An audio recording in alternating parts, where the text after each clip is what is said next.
a shy waitress, a grieving mafia boss, and the silent mother whose hands held the truth. Clara moved through the opulent dining room of Viridia like a ghost, a whisper of black and white against the restaurant's backdrop of crushed velvet and gold leaf. At 20, she had perfected the art of invisibility, a skill learned not in the demanding world of fine dining, but in the suffocating silence of a home fractured by grief. Her movements were precise, economical, her face a polite, neutral mask. She refilled water glasses before they were half empty, cleared plates the moment a fork was laid to rest, and anticipated the needs of the city's elite with an intuition that bordered on psychic. It was a defense mechanism. To be unseen was to be safe. Every Thursday night, the fragile piece of her routine was shattered by the arrival of Ronan Costello. He was not like the other patrons. The new money tech moguls and old family socialites chattered and laughed, their power a loose garment. Ronan's power was a shroud, a heavy, tailored darkness that silenced the room upon his entry. He was a storm held in check, his face carved from granite and shadowed by a loss that clung to him like expensive cologne. With him, always, were two guards who stood like statues by the entrance, and his cousin, Marcus, a man whose smile was as polished and predatory as a shark's tooth. And in a wheelchair, pushed by a stone-faced nurse, was his mother, Eleonora. She was a relic of a bygone era, draped in silk and heirloom jewels, her face a roadmap of silent sorrow. The rule, unspoken but absolute, was to ignore her. She was furniture, a tragic, beautiful prop in her son's weekly performance of filial duty. Staff were to serve the table, address Ronan or Marcus only, and never, ever, meet the old woman's eyes. For Clara, this was the hardest rule. She saw the flicker of sharp intelligence in Eleonora's gaze, a mind trapped behind a wall of silence, and her son's suffocating protection. It reminded her of another silence, another pair of eyes, her younger brother's, before the world had taken his sound, and then his life, leaving Clara with a guilt so profound it had muted her own soul. She carried that failure, the weight of words unsaid and signs unread, into the quiet servitude of her life. So she watched, from the corner of her eye, the woman who was seen by everyone and noticed by no one. The tension at the Costello table was a physical entity, a coil of unspoken history and present grief. Ronan spoke in low, clipped tones to Marcus, who responded with an air of practiced sympathy, his hand occasionally resting on Ronan's arm in a gesture that seemed both comforting and proprietary. Eleonora sat motionless, her gaze fixed on the shimmering water goblet before her, her hands resting limply in her lap. Tonight, the air was particularly charged. A deal had gone sour, Clara gathered from the venom-laced whispers she overheard while pouring a deep crimson wine into Ronan's glass. He hadn't touched his food. As Clara circled the table to clear the appetizer plates, it happened. A small, human accident in a world of rigid control. Eleonora's silk napkin, embroidered with a golden sea, slipped from her lap and drifted to the floor. No one noticed. Ronan was locked in a heated, hushed exchange with Marcus. The nurse was staring blankly at the wall. For a full 10 seconds, the white square of fabric lay by the wheel of her chair, a surrender flag in a silent war. Clara's training screamed at her to ignore it, to let the nurse handle it, to remain invisible. But her heart, that foolish, scarred muscle, saw a 70-year-old woman, trapped and ignored, and it broke her own rules. She glided forward, her body moving with an instinct she thought she had buried long ago. She bent down, her fingers closing around the soft silk. As she rose, her eyes met Eleonora's. It was a fatal, forbidden connection. The old woman's eyes were not vacant as everyone assumed. They were blazing with a desperate, lucid fire. Then, her right hand, shielded from her son's view by the table, moved. It was a small, furtive gesture, a flicker of fingers that screamed louder than any sound. A closed fist, thumb tucked under the first two fingers, a slight shake. The sign for help. Years of disuse fell away. The language of her childhood, the language of her guilt, rose in Clara's throat like a tide. Her own hands, trembling, moved without her permission. She held the napkin, a shield for her treason, and signed back beneath the level of the table. A simple question, a universe of meaning. What is wrong? The room didn't just go silent. It ceased to exist.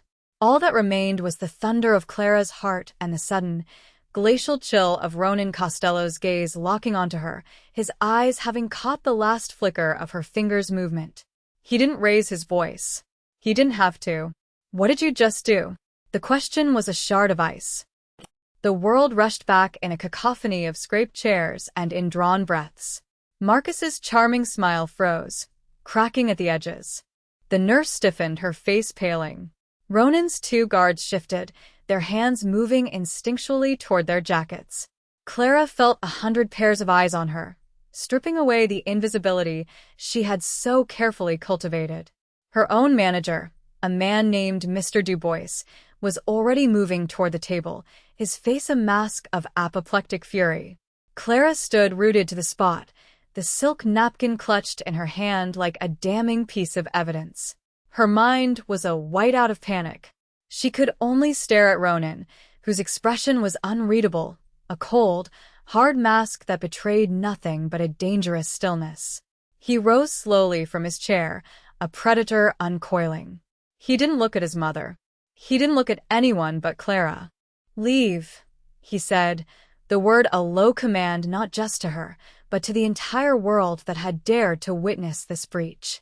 Mr. Dubois grabbed her arm, his fingers digging in like talons, and pulled her away from the table. "You're fired," he hissed, his voice trembling with rage and fear. "Get your things. Never come back."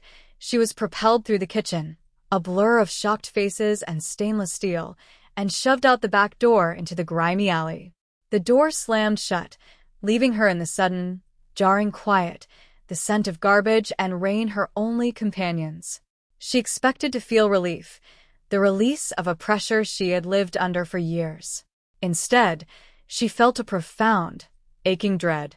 She hadn't just lost her job, she had broken a seal on a part of her life she had sworn to keep locked away forever. She had spoken in a language of ghosts, and now, she feared, the ghosts had followed her out into the night. She was halfway down the alley when a black town car, sleek and silent as a panther, pulled up beside her. The back window glided down, revealing one of Ronan's guards. "Mr. Costello wants to see you," the man said, his voice devoid of emotion. Get in. It was not a request. She was no longer a waitress. She was now, officially, a complication. The ride to the Costello estate was a journey into another world. The city's grime and noise gave way to manicured lawns, towering oak trees, and a gate of wrought iron so intricate it looked like frozen lace. The house was not a house. It was a fortress, a stone behemoth that loomed against the night sky, its windows glowing like suspicious eyes. Clara was led not through the grand front entrance, but through a side door, down a series of sterile, modern hallways that felt more like a corporate headquarters than a home. She was left in a study that smelled of old leather, whiskey, and power. Ronan was standing by a vast window overlooking the city lights, his back to her. He didn't turn when she entered. "My mother has not used her hands to speak since my father died 5 years ago," he said, his voice a low rumble that vibrated through the floor. "The doctors said the stroke that took her mobility also took her language. They said she was gone." A shell. He finally turned, his eyes boring into her. "They told me she was living in a fog, that she didn't understand. So you can imagine my surprise when a waitress in a restaurant I own has a conversation with her. Tell me how." Clara's voice was a thin thread. I didn't. It was just a sign." "What sign?" he demanded, taking a step closer. The sheer force of his presence was suffocating. "She signed help," Clara admitted, her gaze dropping to the floor. "So, I asked what was wrong." Ronan was silent for a long moment, studying her, dissecting her. "And how does a girl like you know that language?" The question was an accusation. This was the moment. The truth or a lie. A lie might let her walk away. The truth would chain her to this place forever. "My brother," she whispered, the words tasting like ash. "He was deaf. He passed away when I was 15. I was supposed to be watching him, The confession hung in the air, heavy and raw. She didn't elaborate on the accident, on the blame in her parents' eyes, on the silence that had swallowed her whole. She didn't have to. The pain was etched on her face. Ronan's expression flickered, an almost imperceptible shift from suspicion to something else. Not pity, recognition, perhaps. He, too, was fluent in the language of guilt. "You are not fired," he stated, his tone leaving no room for argument. "You will continue your duties at Viridia. You will not speak to my mother again. You will not look at her. You will forget this night ever happened. If you do not, I will make you." He didn't need to explain the threat. It was implicit in the stone walls around them, in the guards outside the door, in the empire of shadows he commanded. Clara nodded, unable to speak. As she was escorted out, a new, terrifying thought bloomed in her mind. The doctors said Eleonora couldn't sign, but she had, which meant someone was lying. The following Thursday was an exercise in controlled terror. Clara moved through her shift with a mechanical precision, her body on autopilot while her mind screamed. Every time she approached the Costello table, she could feel Ronan's eyes on her, a physical weight on her shoulders. She kept her own gaze fixed on the tablecloth, on the crystal, on anything but the woman in the wheelchair. She felt like a fraud, complicit in a silence she now knew was a lie. She poured wine for Marcus, who gave her a dismissive, oily smile. She placed a plate of roasted quail in front of Eleonora, her hands shaking so badly she was afraid she would drop it. As she pulled back, her fingers brushed against the arm of the wheelchair. It was then she felt it, a small, folded piece of paper being pressed into her palm. It was a deft, swift movement, over in a second. Clara's heart leaped into her throat. She closed her hand around the note, her knuckles white, and retreated to the relative safety of the kitchen. Her back pressed against the cool steel of a refrigerator, she unfolded the paper. The handwriting was shaky, but elegant and clear. "He is poisoning me. My son is blind. Trust only what you see." Below the words was a small, crudely drawn symbol, a bottle with a serpent coiled around it. Poison. The word echoed in the frantic drumming of her heart. This was no longer a family drama, it was something far more sinister. Eleonora wasn't just trapped, she was in danger. And she had chosen Clara, the invisible waitress, as her only lifeline. Over the next few weeks, their communication became a silent, high-stakes dance. A note left under a saucer. A single, swift sign made when Ronan was distracted by Marcus. "Watch him, the water, my pills." Clara became an unwilling spy, her life a tapestry of fear and burgeoning resolve. She saw things she hadn't noticed before. The way Marcus would personally pour Eleonora's water from a separate, private carafe he brought himself. The way he would dismiss the nurse to administer Eleonora's medication with an unsettling intimacy. He was always there, a charming shadow at Ronan's side, whispering, advising, managing. And Ronan, lost in his own world of grief and responsibility, saw nothing. He saw a devoted cousin caring for his fragile mother, not a viper coiling around the heart of his family. Clara felt a terrible weight settle upon her. The knowledge was a poison in its own right, and she was the only one who held the antidote. The opportunity came during a chaotic private event at Viridia. The entire restaurant had been booked for a politician's birthday, and the staff was stretched thin. The Costello party was present, tucked away in a private alcove. Clara watched Marcus perform his usual ritual, dismissing the nurse and carefully measuring drops from a small vial into Eleonora's glass of water. He then placed the vial and the carafe back into a leather satchel at his side. This time, however, a distraction arose. A heated argument broke out at a nearby table, and Marcus, ever the diplomat, was called over by one of Ronan's associates to smooth things over. He left the satchel on the floor by his chair. It was a window of maybe 60 seconds. Clara's mind raced. This was her only chance. Under the guise of clearing a nearby table, she moved with practiced stealth. Her hands, which once trembled at the thought of approaching them, were now steady. She bent down as if to pick up a dropped fork, her body shielding her actions from the room. Her fingers slipped into the unlatched satchel, closing around the cool glass of the vial. She palmed it, straightened up, and walked directly to the kitchen, her heart hammering against her ribs like a trapped bird. She didn't stop. She walked straight through the kitchen, out the back alley door, and ran the 3 blocks to the small, 24-hour pharmacy where her friend, a kind girl named Beth, worked the night shift. "Beth, I need a huge favor," Clara gasped, placing the vial on the counter. "I need to know what this is." No questions asked. Beth, a perpetually curious soul, raised an eyebrow but saw the sheer panic in Clara's eyes. She took the vial to the back. The minutes that followed were the longest of Clara's life. She paced the brightly lit aisle, the scent of antiseptic and cheap candy making her nauseous. She had stolen from Marcus Costello. She had crossed a line from which there was no return. If she was wrong, she was, at best, unemployed and, at worst, in unimaginable danger. Beth returned, her face pale, a printout in her hand. "Clara, where did you get this?" she whispered. "This is Zalplon, but it's a massively concentrated dose. It's a powerful sedative. In small amounts, it helps with sleep. In a dose like this, given regularly, it would cause extreme confusion, lethargy, memory loss. It mimics the symptoms of dementia." The pharmacist's words hung in the sterile air, confirming the horrifying truth. "He is poisoning me. My son is blind." Eleonora's message was no longer a paranoid fear. It was a fact, printed in black and white. Marcus wasn't just controlling Eleonora. He was systematically dismantling her mind, brick by brick.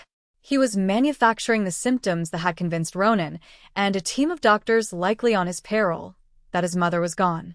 He had turned a son's love into the bars of a cage, using grief as the lock and sedatives as the key. And for what? The answer was as old and as ugly as time itself: money and power. With Eleonora declared incompetent, and Ronan too distracted by his empire and his sorrow, Marcus, as her loving, trusted caregiver, would have complete control over the vast Costello fortune she had inherited. He was stealing her life, her legacy, and her son, all while smiling in their faces. Clara felt a cold fury replace her fear. It was a righteous anger she hadn't felt since she was a child, fighting playground bullies on behalf of her silent brother. This was the same fight, just on a deadlier scale. She now understood the weight of her choice. She couldn't go to the police. The Costellos were a law unto themselves, and Marcus would have the resources to bury this, and her, instantly. There was only one person who could stop this, one person who had the power to bring the truth to light: Ronan. He was the jailer, but he was also a victim. He was the one being deceived, his love for his mother twisted into a weapon against her. Clara had to make him see. She took the pharmacist's report, folded it carefully, and tucked it into her pocket alongside the now-empty vial. She walked out of the pharmacy and into the night, no longer a shy, invisible waitress. She was a witness. She had a purpose. She took out her phone and dialed the number the guard had given her that first night, the number she had saved under the contact name Storm. It was time to walk directly into the heart of it. "I need to speak with Mr. Costello," she said, her voice clear and steady. "Tell him I know who is hurting his mother." Ronan agreed to meet her, not at the estate, but in a place far more sterile and intimidating, the top floor of a downtown skyscraper that housed his legitimate business front, Costello Holdings. The office was a minimalist expanse of glass, steel, and black marble, offering a god's-eye view of the city he ruled. He sat behind a desk large enough to land a helicopter on, a lone king in his glass tower. There were no guards, no Marcus, just him. The silence was absolute. "You made a very bold claim on the phone," he began, his voice dangerously calm.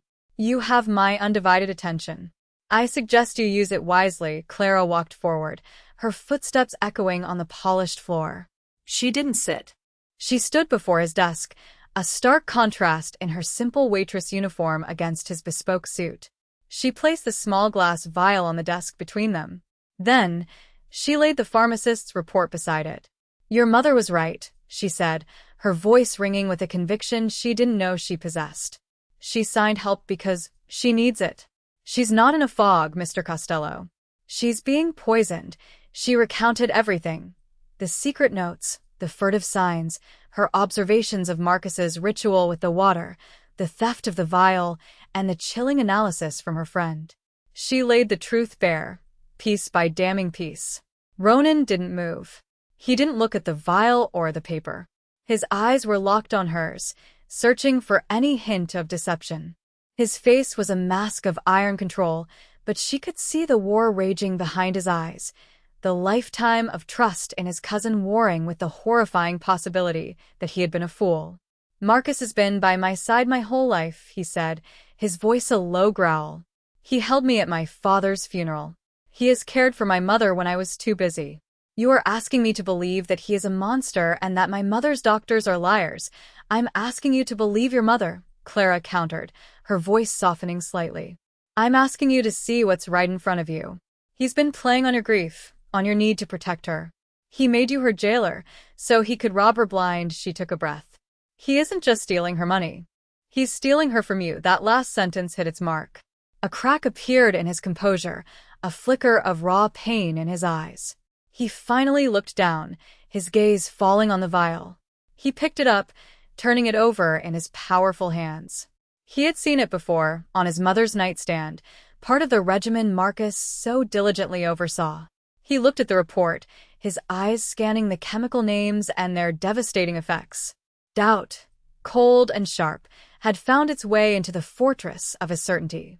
He stood up, towering over her. Sunday. My family has dinner at the estate every Sunday, he commanded, his voice rough with conflict. You will be there. You will sit next to my mother.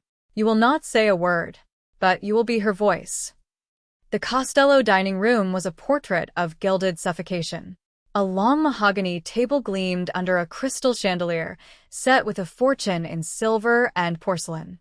Seated around it were Ronan's extended family, aunts, uncles, cousins, people whose polite smiles hid decades of rivalry and resentment. At the head of the table sat Ronan, a thundercloud in $1,000 suit. To his left, in her wheelchair, was Eleonora, looking as pale and distant as ever. And at his right, holding court with his usual effortless charm, was Marcus. He was telling an amusing story about a recent trip to Milan, and the family laughed on cue. The atmosphere was thick with unspoken rules and alliances. Then, the doors opened, and Clara walked in, escorted by one of the guards. A shocked silence fell over the room. Whispers erupted like wildfire. Clara, in a simple black dress Ronan had sent for her, felt her skin prickle under their hostile stares. She looked like what she was, an intruder, a commoner in the court of kings. Clara will be joining us for dinner, Ronan announced, his voice cutting through the murmurs like a blade. She will be assisting my mother. Marcus's smile faltered for the first time. He shot Ronan a look of pure confusion, mixed with a hint of alarm. Ronan, is that necessary? The nurse is perfectly capable. The nurse has the night off, Ronan said, his tone brokering no argument. Clara will sit here. He indicated the chair between himself and his mother. Trembling, Clara took her seat. She could feel Marcus's eyes boring into her, cold and analytical. He knew. He didn't know how, but he knew she was a threat. Eleonora, however, showed no reaction, her gaze remaining fixed on her plate. The meal began, a tense, miserable affair. The family tried to resume their small talk, but the curiosity and tension surrounding Clara were too palpable. Finally, Ronan put down his fork. He turned to his mother. Mother, he said, his voice clear and resonant, causing everyone to stop and stare. It had been years since he had addressed her so directly in public. Marcus tells me you approved the sale of the waterfront property to that new consortium. He said you felt it was what father would have wanted. Marcus stiffened, placing his hand on Eleonora's shoulder. Ronan, she's not. She can't.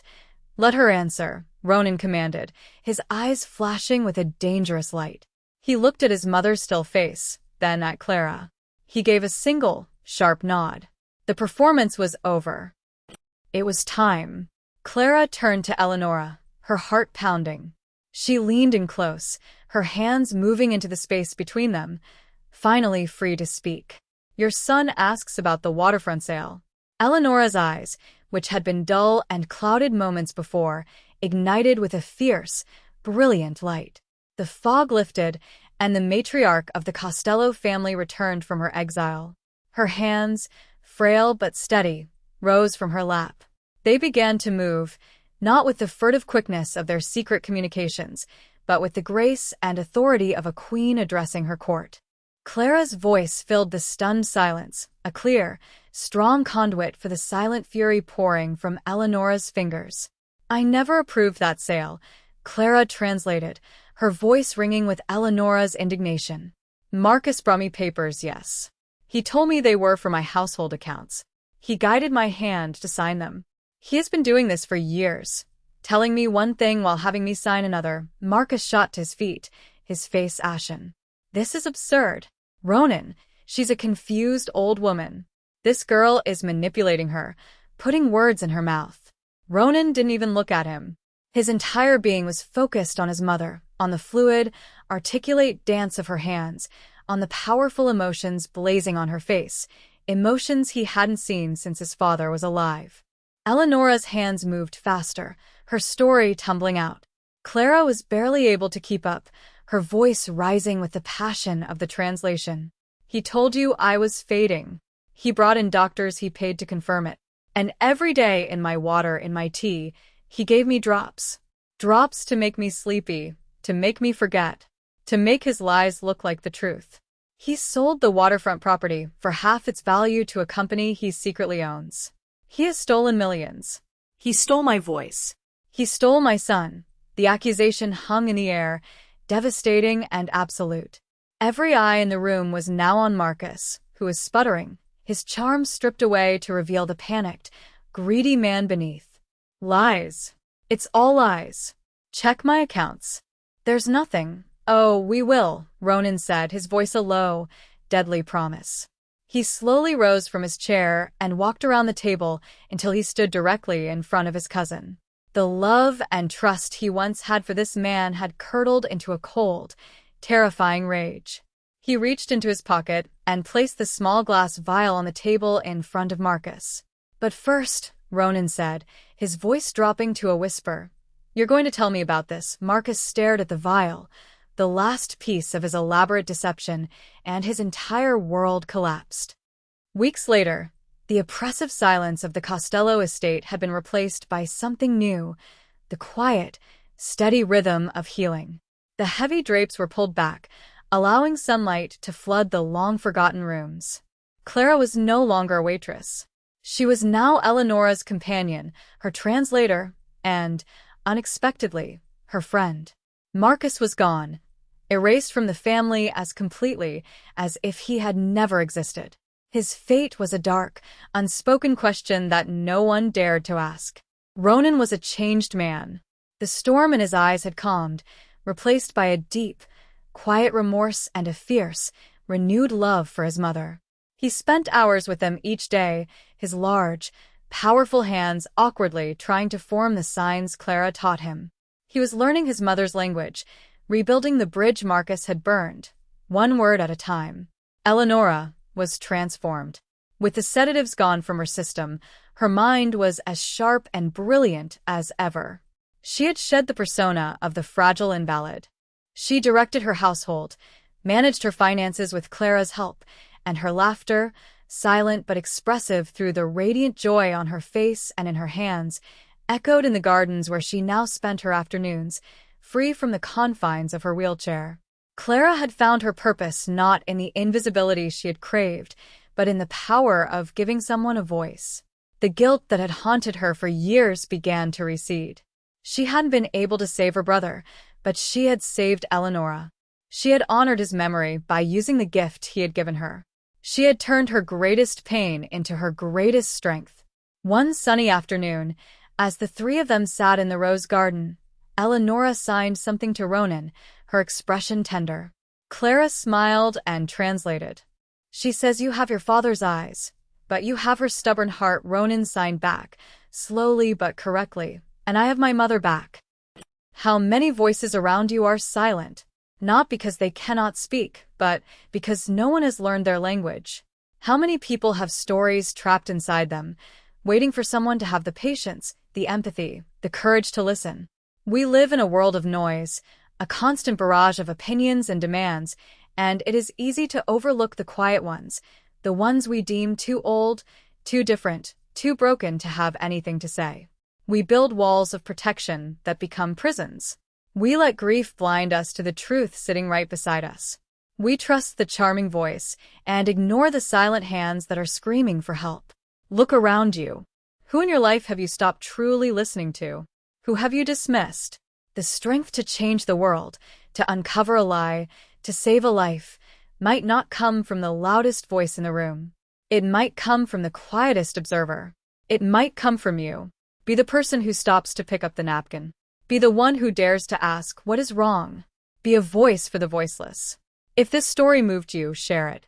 Let it be a reminder that everyone has a story worth hearing. And sometimes you just have to know how to look.